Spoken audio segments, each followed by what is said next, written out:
Santa is Coming to Sydney by Steve Smallman.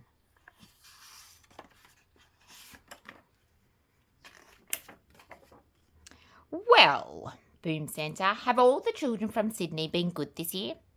Well, mostly, answered the little old elf as he bustled across the busy workshop to Santa's desk.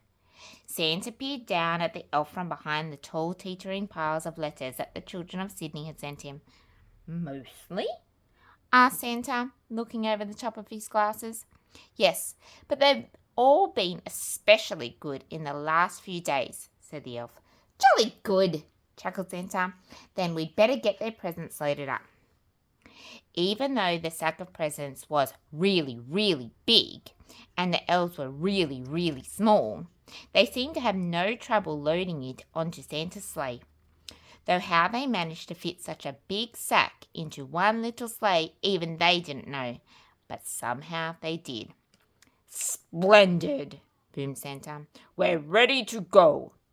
Not quite, Santa, said the little old elf. One of our reindeer is missing. Missing? Which reindeer is missing? Asked Santa. The youngest one, Santa, said the elf. It's his first flight tonight. I've called him and called him, but just then a young reindeer strolled up munching on a large carrot. Where have you been? Asked Santa. But the youngest reindeer was crunching so loudly that it was no wonder he hadn't heard the little old elf calling. Oh well, never mind, said Santa, giving the reindeer a little wink. He took out his Santa nav and tapped in the coordinates for Sydney. This will guide us to Sydney in no time. Crunch, crunch, crunch. With a flick of the reins and a jerk of the harness, off they went, racing through the sky. Ho, ho, ho, laughed Santa. We'll soon have these presents delivered all over Sydney. Santa's sleigh flew through the starry night, heading south. On they flew as the crisp, wintry night turned to daylight. In the wink of an eye, the sleigh crossed over the equator and down to Australia. The youngest reindeer was very excited. He had never been away from the North Pole before. They had just crossed the Blue Mountains when suddenly they ran into heavy cloud. They couldn't see a thing. The youngest reindeer was getting a bit worried, but Santa didn't seem worried at all. In 2 kilometres, said the Santa nav in a bossy lady voice. Keep left at the next star. But madam, Santa blustered, I can't see any stars in all this cloud. Soon they were hopelessly lost. Then, through the swirling cloud, the youngest reindeer heard a faint chiming sound. Bong, bong. He looked over at the old reindeer with a red nose, but he had his head down. Red nose? I wonder who that could be. Bong, bong, bong, bong, bong, bong, bong, bong, bong, bong, bong, bong. There was that sound again, like a clock chiming. The youngest reindeer turned around to look at Santa, but Santa wasn't listening. He seemed to be arguing with a little box with buttons on it. With a flick of the harness and a jerk of the reins, the youngest reindeer gave a sharp tug and headed off towards the sound of the bells, pulling Santa and his sleigh behind him. Whoa! Cried Santa, pulling his hat straight.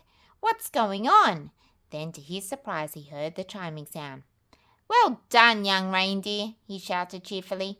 It must be St. Mary's Cathedral. Don't worry, children, Santa is coming. Then suddenly, crunch!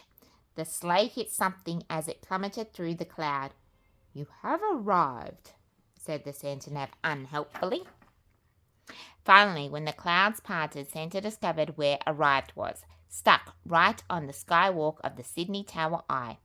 Everybody pull! The reindeer pulled with all their might until at last, with a screeching noise, the sleigh scraped clear of the tower and Santa steered them safely over Circular Quay, past the Opera House and along Sydney Harbour until he could stop safely in the Domain. Luckily, there was no real damage done, but the packages had all been jumbled up. Santa quickly sorted the presents into order. All right, said Santa. Thanks to this young reindeer, I know where we are now. Don't worry, children. Santa is coming. Santa drove his sleigh expertly from rooftop to rooftop all over Sydney, popping in and out of chimneys as fast as he could, which was pretty fast for a chubby fellow.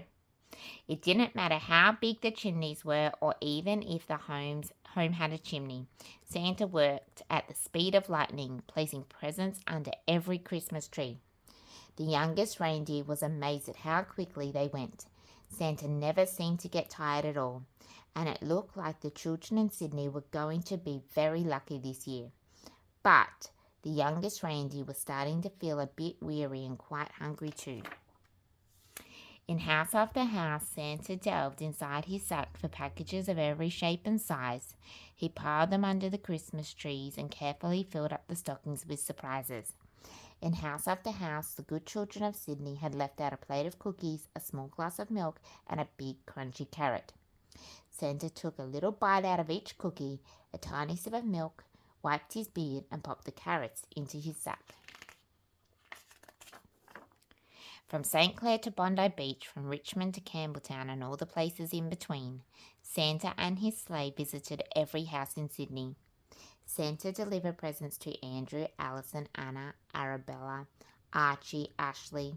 The list went on and on. Zach, Zara, Zeb, Zoe, Zibble. Finally, Santa had delivered the last present on his long Sydney list.